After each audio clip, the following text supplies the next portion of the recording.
Hi Reddit. My name's Mike, and I'm here because I don't know what to do or where to turn. Penny, my wife of 27 years, just flipped my world upside down. I guess I need to talk about it and see if anyone's been through something similar. Let me backtrack a bit. Penny and I met the summer we were both 19. It was at this volunteer program, Habitat for Humanity.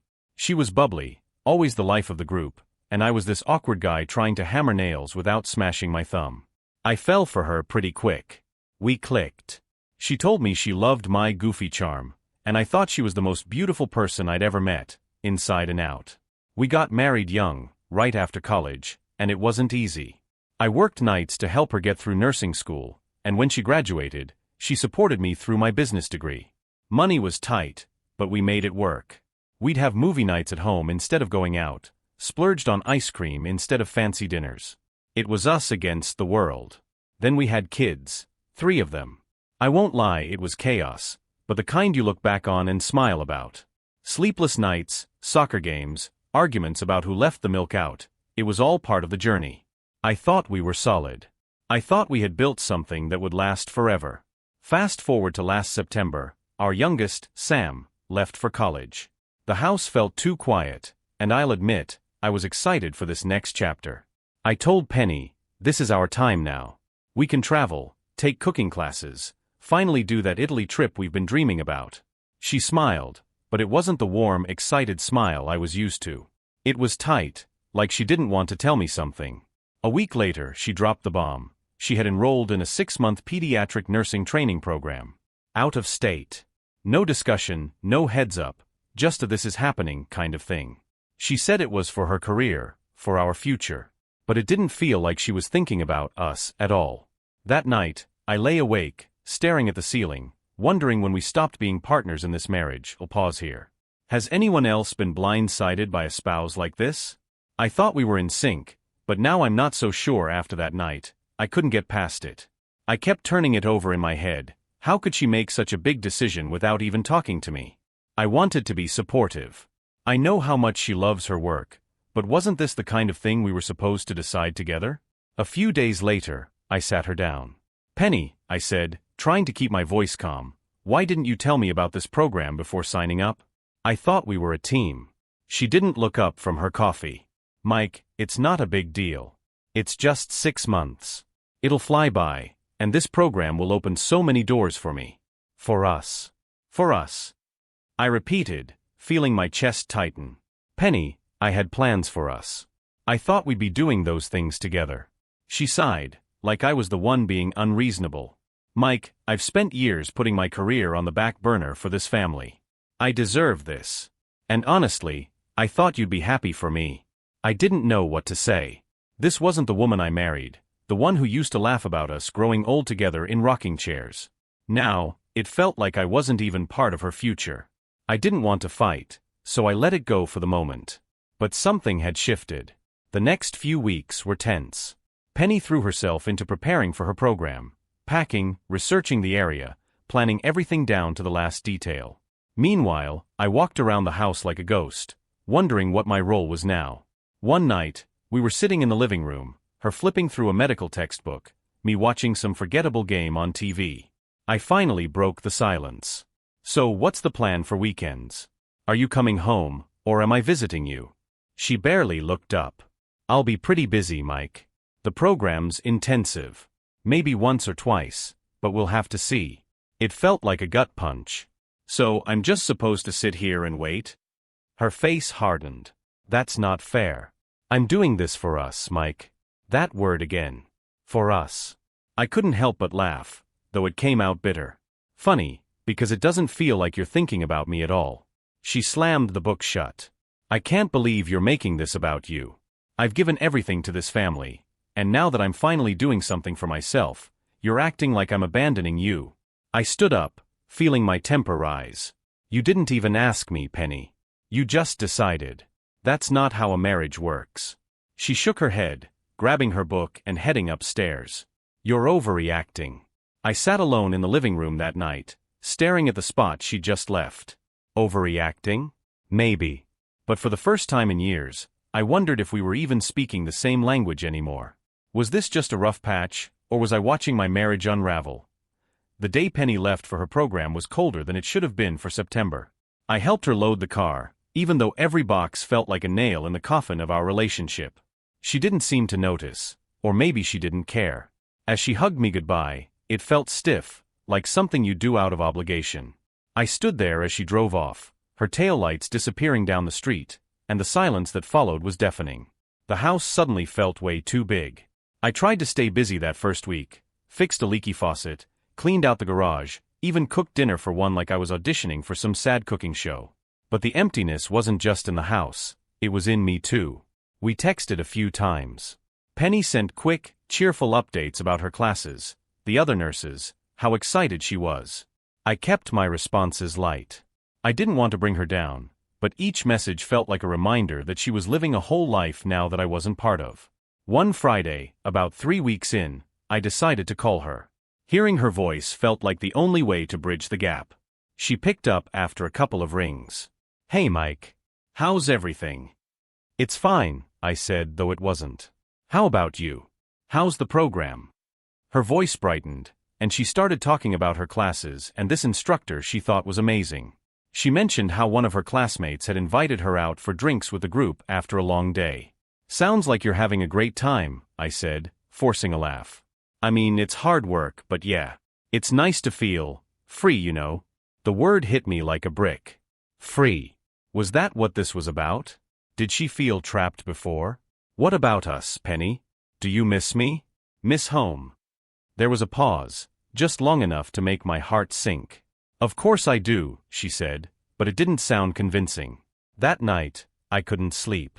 I kept thinking about that pause, about how she didn't say she missed me until I asked. The next day, I decided to surprise her with a visit. It wasn't planned. I just woke up, packed a bag, and drove 4 hours to her apartment. I wanted to see her face, to remind us both of what we had. But when I knocked on her door, it wasn't the reunion I hoped for. "Mike," she said, opening the door. She looked startled, almost annoyed. "I thought I'd surprise you," I said, holding up a bag of her favorite takeout. "Figured you might need a little taste of home." She hesitated, then stepped aside to let me in. Her apartment was neat, cozy even, but there was something off about it. Maybe it was just how unfamiliar it felt, how unfamiliar she felt as she stood there, crossing her arms like I was an intruder. "Mike, I appreciate it, but you should have called. I have a lot of studying to do." I put the bag down on her counter, trying to hide the sting of her words. "It's just one night, Penny. I'll leave in the morning." She sighed, sitting on the edge of her couch. "Fine. But I'm really busy." That night, we barely talked. She stayed glued to her laptop, occasionally glancing at me with what felt like impatience. When I tried to ask about her classes, she gave short, clipped answers. At one point, I went to get a glass of water and noticed her phone buzzing on the counter. A name I didn't recognize lit up the screen, Luke. "Hey, your phone's ringing," I said casually, handing it to her. She grabbed it quickly, flipping it over to silence it. "It's just a classmate," she said, a little too quickly. "He had a question about an assignment." I didn't push, but something didn't sit right. When I left the next morning, she hugged me goodbye the same way she had the day she drove off, stiff, almost detached. As I got in my car, I couldn't shake the feeling that she was relieved to see me go. The whole drive home, one thought kept playing in my head: what's really going on here? The drive home felt endless. My mind was racing, replaying every interaction with Penny from the past month. The way she'd barely looked at me when I visited. The name on her phone, Luke. The pause when I asked if she missed me. By the time I pulled into the driveway, I felt like a stranger in my own life. The house was too quiet, too still. I sat there for a moment, gripping the steering wheel, trying to gather myself. But all I could think was this what life was going to be now? Me alone, wondering what went wrong? That night, I decided to call her again. I told myself I was just being paranoid, that I needed to hear her voice to settle my nerves. But the conversation didn't help. "Hey Penny," I said when she picked up. "Hey Mike," she replied, her tone polite but distant. I told her about my day, how I'd finally fixed that squeaky cabinet door in the kitchen. She laughed politely, but it didn't feel real. "So, how's Luke?" I asked casually, trying to sound uninterested. "Luke," she repeated, her voice sharp. Why are you asking about him?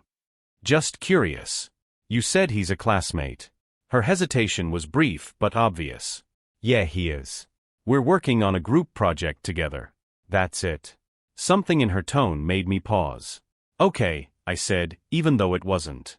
Over the next few weeks, Penny's texts grew shorter, less frequent. Our phone calls felt forced, like she was going through the motions. I tried to focus on my own life, work, hobbies, even reconnecting with old friends, but it was like a cloud hung over everything. One night, I was scrolling through social media when I noticed something strange. Penny's account, which she rarely used, had a new photo. It was a group shot, all smiles and laughter, taken at what looked like a restaurant. There she was, sitting next to a man I didn't recognize. Luke, I guessed. His arm rested casually on the back of her chair. I stared at the photo for a long time, my stomach churning. She looked so happy, so at ease, so different from the way she'd been with me. The next time we talked, I brought it up. I saw your picture on Instagram, I said, trying to sound nonchalant. Oh, that, she said lightly. It was just a group dinner after class. Nothing special. Looked fun, I said, testing the waters. It was, she said. Mike, you're not upset about this, are you? It's just classmates hanging out. I wanted to believe her, but something about the way she dismissed it felt off. No, I'm not upset, I lied. But I was upset. Not just about the photo, but about everything. The distance between us, the way she'd changed. I couldn't shake the feeling that I was losing her, piece by piece. That night, I sat on the couch, staring at my phone, wondering if I should call her again or just let it go. But letting it go felt impossible. How do you fight for someone who doesn't seem to want to be fought for? The following weeks were a slow unraveling. I tried to keep things normal, sent Penny messages about my day, called her a few times a week. She responded, but it was always brief, like she was too busy to really talk.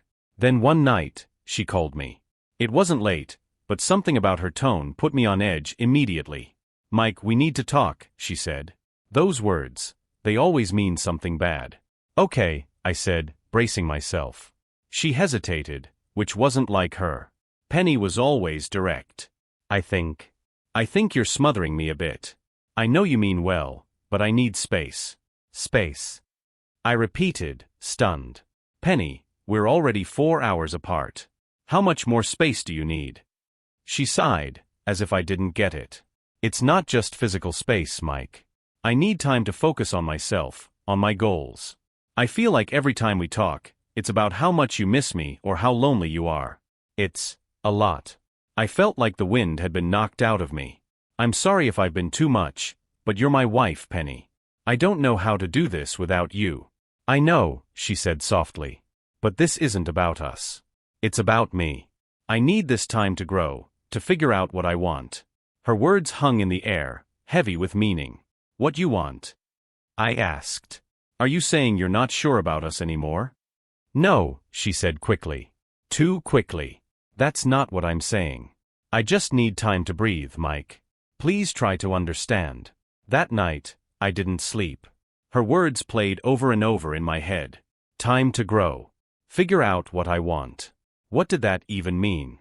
Was I just supposed to sit here and wait while she figured it out? The next morning, I decided to give her what she asked for. I stopped calling, stopped texting, stopped trying to bridge the gap. It wasn't easy, but I figured if she needed space, I'd give her all the space in the world. 2 weeks went by before she reached out. It was a text. Hey, haven't heard from you. Everything okay? I stared at it for a long time before replying. Just giving you the space you asked for. Her response came quickly. I didn't mean no contact, Mike. I still want to hear from you. Did she? Or was she just trying to keep me on a string while she sorted out her new life? I didn't know anymore. The breaking point came on a Saturday. I was out running errands when my phone buzzed with a notification. It was from Instagram. Penny had posted another photo, this time, just her and Luke. They were sitting on a bench, laughing, the city skyline behind them. The caption read, "Couldn't have made it through this week without this guy. #grateful." I don't know how long I stood there, staring at the screen, but eventually, I put the phone away and walked back to my car. When I got home, I called her. She answered on the third ring. "Hey Mike," she said casually, as if everything was fine. "Who's Luke to you, Penny?" I asked, skipping the pleasantries. She hesitated. "I told you, he's a classmate. We've been working on a lot of projects together." "Projects?" I repeated, my voice rising. "Because it looks like you're working on more than just projects in that photo you posted." Her tone turned defensive. "It's not what you think. He's just a friend. Do you always post about being grateful for your friends, Penny? Because you've never done that for me." She didn't respond right away. When she finally spoke, her voice was quiet. "Mike, you're reading too much into this." "No," I said firmly. "I'm not. Something's going on, and I'm not going to ignore it." Her silence was deafening. That night, I realized I couldn't keep pretending everything was fine. Whatever was happening, Penny wasn't being honest with me, or with herself. And I was done waiting for answers she clearly wasn't ready to give the next day. I couldn't shake the conversation, or lack of one, from my head. Penny's defensiveness, her silence, the cryptic way she'd avoided answering.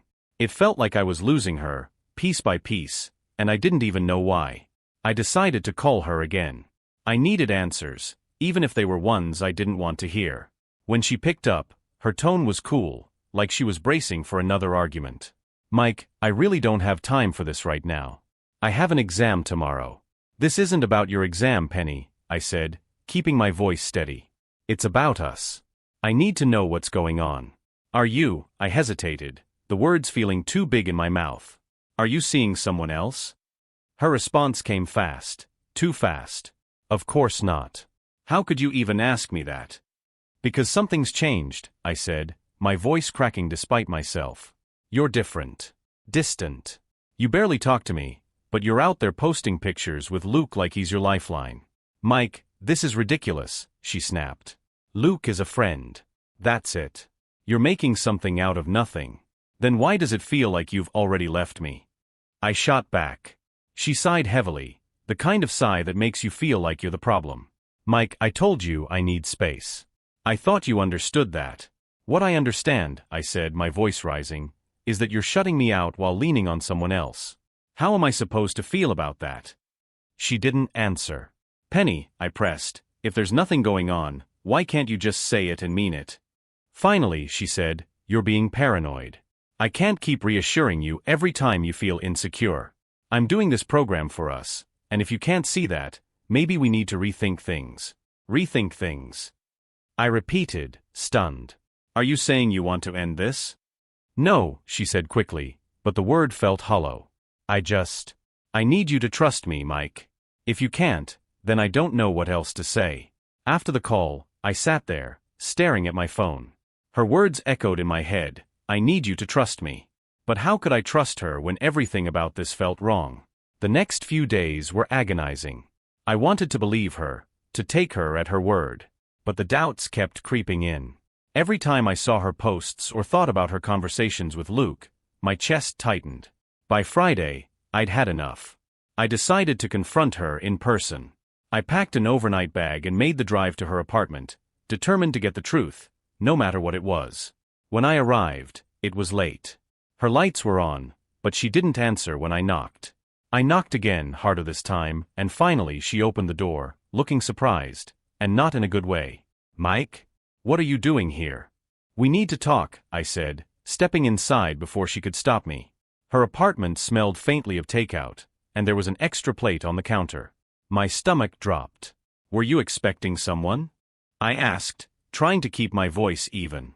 "No," she said quickly, but her eyes darted to the counter. "It's nothing. I was just cleaning up." Before I could respond, a knock came at the door. Penny froze, and my heart sank. "Who is it?" I asked, my voice low. She hesitated, then said, "It's probably just my neighbor." But when she opened the door, it wasn't her neighbor. It was him. Luke. For a moment, none of us spoke. Luke looked at me, then at Penny, confusion flickering across his face. I didn't know you had company," he said awkwardly. "It's not a good time," Penny said quickly, stepping outside and closing the door behind her. I stood there, frozen, as I heard their muffled voices through the door. I couldn't make out the words, but the tone was enough to make my stomach churn. When she came back inside, her face was flushed. Mike, you shouldn't have come here unannounced. Unannounced, I said, incredulous. Penny, who is he? And don't tell me he's just a friend. She threw up her hands. He is just a friend. We were going to study together, that's all. At 9 o'clock at night? I shot back. Why are you making this such a big deal? She snapped. You're blowing this out of proportion. No, I said firmly. I'm finally seeing things for what they are. That night, I didn't stay. I got in my car and drove home, my mind racing the entire way. The cracks in our marriage weren't just cracks anymore, they were gaping holes. And for the first time, I wasn't sure if we could fix them when I got home. It was almost midnight, but I didn't sleep. I sat in the dark living room, staring at the empty space where Penny should have been. My mind replayed the scene at her apartment, Luke showing up, Penny stepping outside to talk to him. The way she brushed off my questions like I was the one out of line. It felt like the final straw. The next morning, I woke up determined to get some clarity. If Penny wasn't going to tell me the truth, I'd find it myself. I started small, going through our phone bill. Penny had always been an open book with her calls and texts, until now. I noticed a pattern immediately, dozens of calls and messages to the same number over the past few weeks. A number I didn't recognize. I ran a reverse lookup online. The name that came back wasn't Luke's, but it was clear who it belonged to. He must have been using a personal phone, separate from anything connected to the program. My hands shook as I stared at the screen. That night, I called Penny. She answered on the second ring. Hey, she said, her tone guarded. Hey, I replied, trying to keep my voice steady. I've been thinking about everything, and I need to know the truth. No more dancing around it. Are you involved with Luke?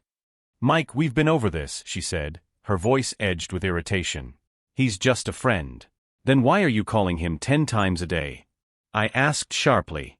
The silence on the other end of the line was deafening. How did you, she started, then stopped herself. Mike, that's an invasion of my privacy. I can't believe you're spying on me. Don't turn this around on me, I snapped. You've been lying, Penny.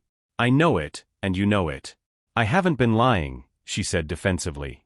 But I guess it doesn't matter what I say. You've already made up your mind. Penny, you've been shutting me out for months, I said, my voice cracking. If this is what you want, just say it. Don't string me along while you figure out your new life. She sighed heavily, and when she spoke, her voice was soft. Mike, I'm not trying to hurt you. I don't know where I'm at right now. This program, it's changed a lot of things for me. I'm trying to figure out who I am outside of being a wife and a mom. And Luke. I pressed. Is he part of that?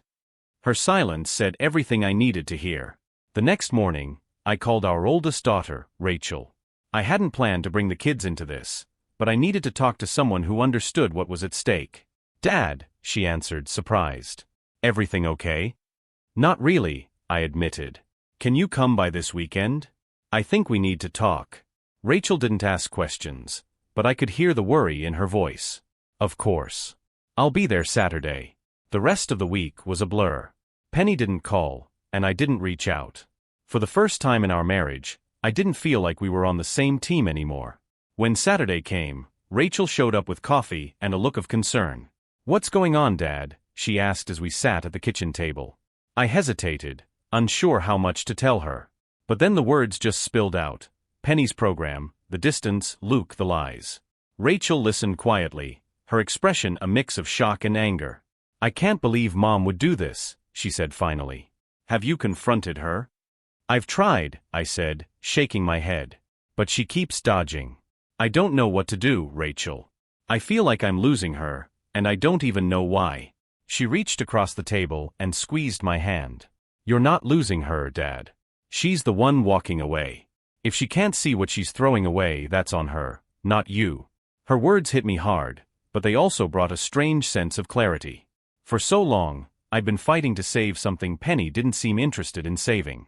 Maybe it was time to stop fighting. That night, I sat down with a pen and paper and started writing a letter to Penny.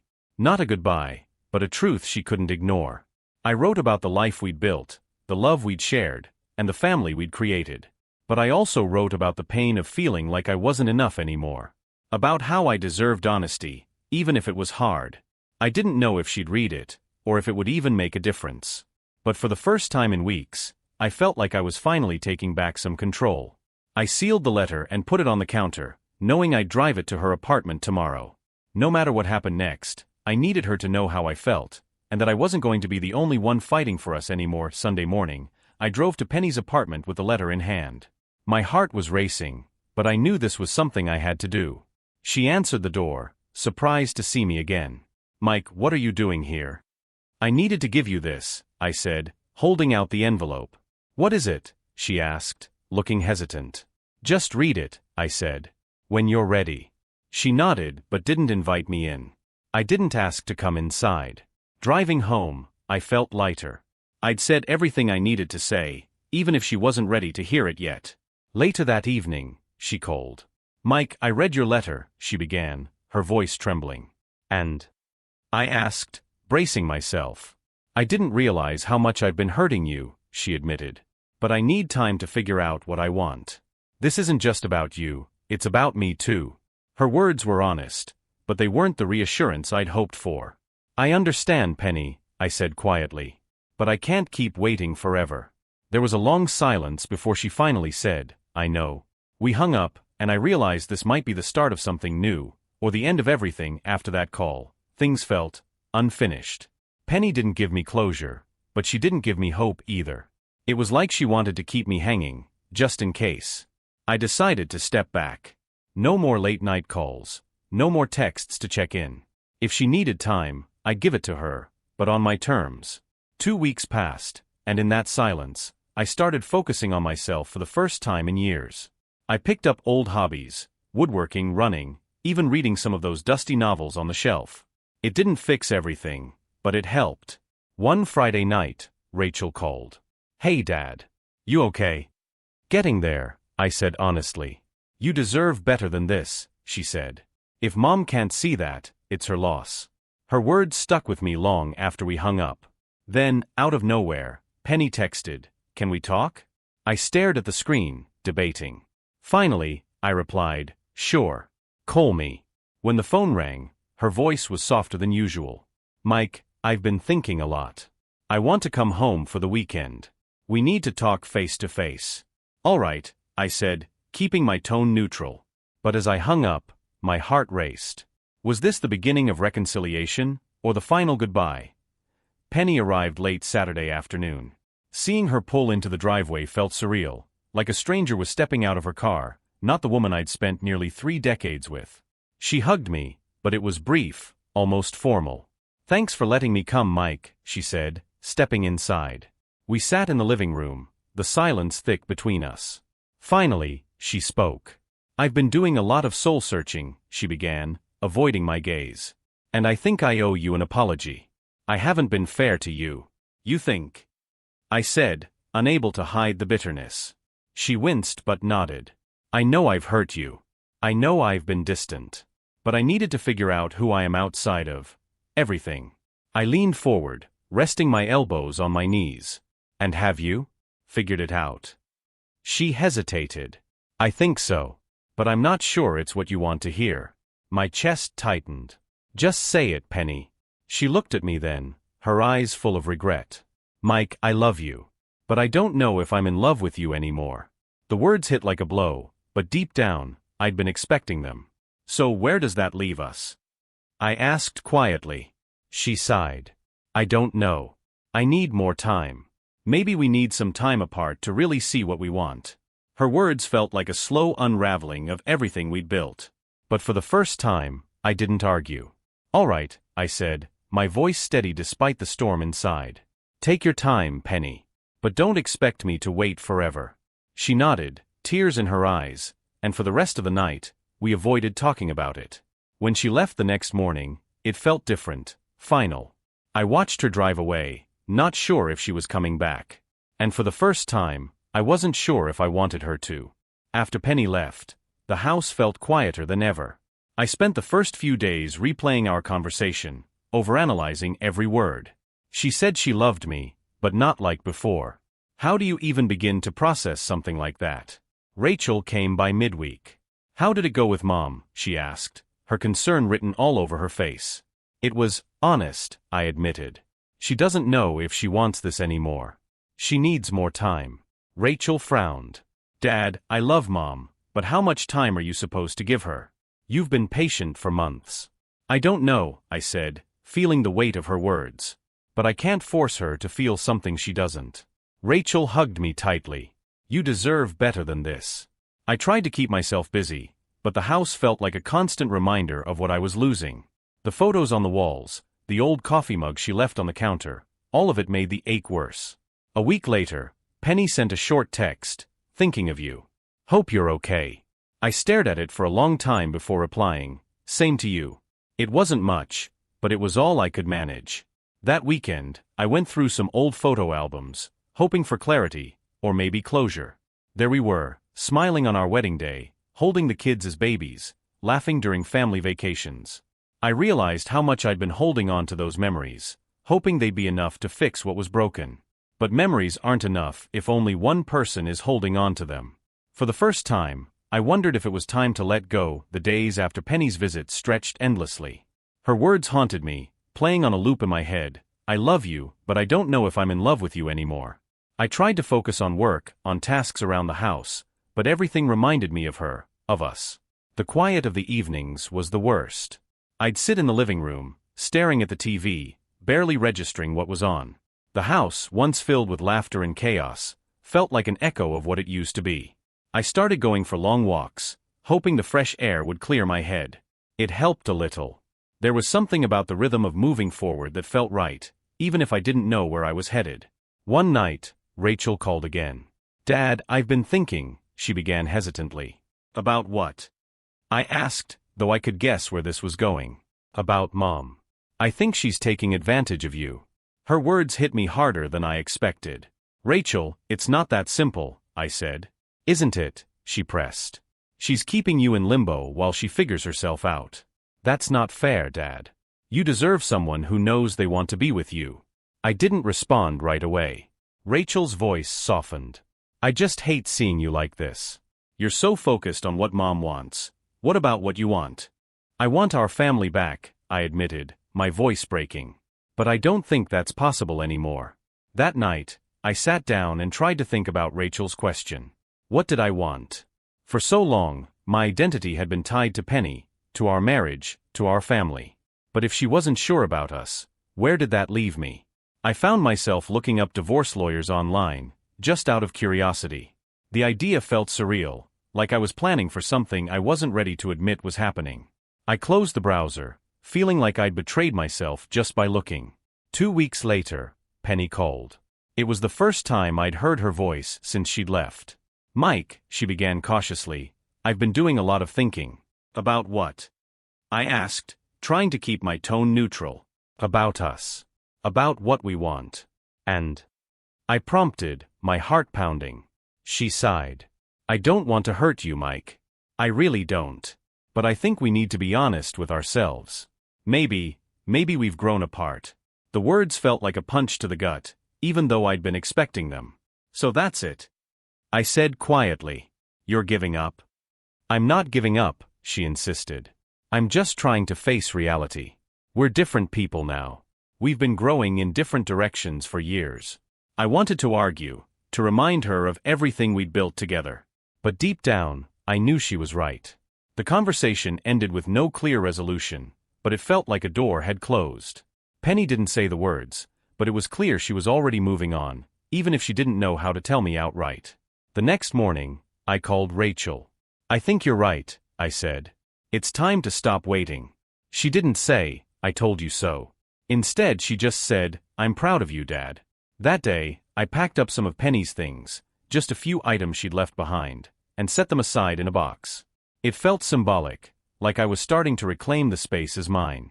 I wasn't ready to move on, not yet.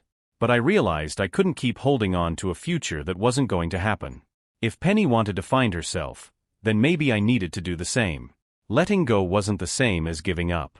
It was about making room for whatever came next. Even if I had no idea what that was yet, letting go felt strange, almost like learning how to breathe differently. I still thought about Penny constantly, wondered if she was happier now, if she missed anything about the life we had built. But for the first time, I started thinking about myself too. Rachel encouraged me to take small steps. Do something you've always wanted to do, Dad, she said during one of her visits. Something just for you. It was good advice, though it felt foreign. My life had always revolved around Penny, the kids, and our family. What did I want? That week, I signed up for a woodworking class at the community center. I hadn't worked with my hands much since the kids were small, but something about it called to me. The first night, I felt awkward and out of place, surrounded by people half my age. But as I started sanding a piece of wood, shaping it into something new, I felt a sense of calm I hadn't felt in months. I made a simple birdhouse that first week, and when I brought it home, I couldn't help but smile. It wasn't perfect, but it was mine. Penny called a few days later. I hadn't heard from her since our last conversation, and seeing her name on the screen made my chest tighten. "Hi, Mike," she said, her voice hesitant. "Hi," I replied, keeping my tone even. "I just wanted to check in," she said. "See how you're doing." "I'm okay," I said honestly. "Been keeping busy." "That's good," she said, though her tone suggested she wasn't sure how to respond. We made small talk for a while, about Rachel, the weather, even my woodworking class. It was polite, surface level, and when we hung up, I felt a strange mix of relief and sadness. The next few weeks felt lighter somehow. I still missed Penny, still thought about her more than I wanted to admit, but the ache wasn't as sharp. One evening, Rachel came over for dinner. As we sat on the back porch, watching the sunset, she asked, "How are you holding up, really?" "Better," I admitted. "It's strange, but in some ways, it feels like a weight's been lifted. I don't have to keep fighting for something that's not there anymore." She smiled, reaching over to squeeze my hand. "I'm glad, Dad. You deserve to feel free."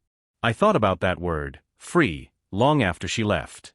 It wasn't a word I'd associated with myself in a long time. For years, I'd been so focused on keeping our family together, on holding on to the life we'd built, that I hadn't stopped to think about what I was losing in the process. Now, for the first time, I was starting to see a different kind of freedom. Not the kind Penny had chased when she left for her program, but one that came from letting go of what wasn't working and making room for something new. That weekend, I finished my second woodworking project, a small, intricately carved box. I didn't know what I'd use it for, but it felt good to create something with my hands, something that was entirely mine. As I sanded the edges smooth, I realized that life, like wood, could be reshaped. It might not look the same as before, but with time and effort, it could still be beautiful. For the first time in months, I felt hopeful. Not for Penny and me, but for myself. The following weeks brought more clarity. I kept busy with woodworking, started going to the gym again, and even reconnected with some old friends. Slowly, life began to feel less like something I was enduring and more like something I was living. One evening, as I was finishing dinner, Penny called again. I hesitated before answering, unsure if I was ready to face whatever this was. "Hi, Mike," she said, her voice softer than usual. "Hi, Penny," I replied. "What's going on?" "I've been thinking a lot," she began. "About us, about everything. I feel like I owe you more than I've given." Her words caught me off guard. "What do you mean?" "I mean I haven't been honest," she admitted, her voice trembling. "Not with you, not with myself. I've been running from things, our marriage, my own fears, and I've been unfair to you." For a moment, I didn't know what to say. "So what now?" I asked finally. "I think we both know we're not the same people we were when we started this," she said, her tone heavy with regret. "I'll always care about you, Mike, but I don't think we can go back to what we had." The words hit hard, but they weren't unexpected. "I appreciate you saying that," I said quietly. "I think I've known for a while. I just wasn't ready to admit it." Neither of us spoke for a long time. Finally, Penny broke the silence. "I'll start looking into filing the paperwork. I want this to be as easy as possible for both of us." "Okay," I said, my voice steady despite the knot in my chest. "Mike." "I'm sorry," she said softly. "Me too," I replied. After the call, I sat on the back porch, staring out at the yard.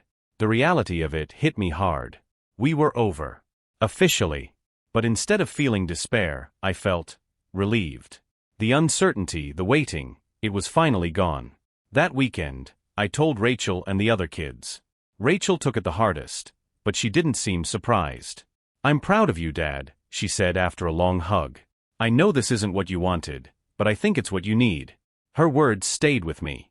For the first time, I began to believe they might be true. That Sunday, I went back to my woodworking class. I started a new project, a rocking chair, something I'd always wanted to make but never found the time for. As I worked, I thought about Penny, about our life together. There were still moments of sadness, but they didn't overwhelm me like they used to. Sometimes, letting go isn't about giving up, it's about making space for what's next. And for the first time in years, I was ready to see what that might be. The divorce process was surprisingly smooth. Penny and I kept things civil, dividing what we'd built over the years with as little conflict as possible. It was painful, but the kind of pain that felt necessary, like pulling a splinter out of a wound. The final papers came through on a rainy Thursday. I sat at the kitchen table, staring at the envelope, letting the reality sink in. 27 years of marriage, reduced to a stack of legal documents. I opened the envelope and signed where I needed to, then set it aside. There was no dramatic moment, no burst of emotion, just a quiet acceptance. It was over. A week later, Rachel came by to check on me. She brought a bottle of wine and some takeout, insisting we have a dad appreciation night. "You okay?" she asked as we sat on the couch, the TV playing in the background. "I think I am," I said honestly. "It's strange, but I feel lighter. Like I can finally move forward." She smiled, raising her glass. "To new beginnings." "To new beginnings," I echoed, clinking my glass against hers. That weekend, I finished the rocking chair I'd been working on. It wasn't perfect, some of the joints were a little rough, and the stain didn't go on as smoothly as I'd hoped, but it was mine. I placed it on the back porch, facing the yard where so many memories had been made. Sitting there, feeling the gentle sway of the chair, I thought about the life I'd had with Penny. There was sadness, sure, but also gratitude. We'd built something beautiful, even if it didn't last. And now, I had the chance to build something new. Over the next few months, I focused on filling the spaces Penny had left behind, not with distractions, but with purpose. I joined a local hiking group, started volunteering at a nearby food pantry, and even went on a couple of casual dates. It wasn't about replacing Penny or forgetting the life we'd shared. It was about finding myself again, about learning who I was outside of being her husband. One evening, as the sun dipped below the horizon, I sat in my rocking chair, sipping a beer and listening to the cicadas. For the first time in what felt like forever, I felt at peace. Life wasn't what I'd imagined it would be, but it was mine. And for the first time, that felt like enough. The past was behind me, the future uncertain, but in that moment, I realized something. I was ready to embrace whatever came next. And that was a beginning worth holding on to.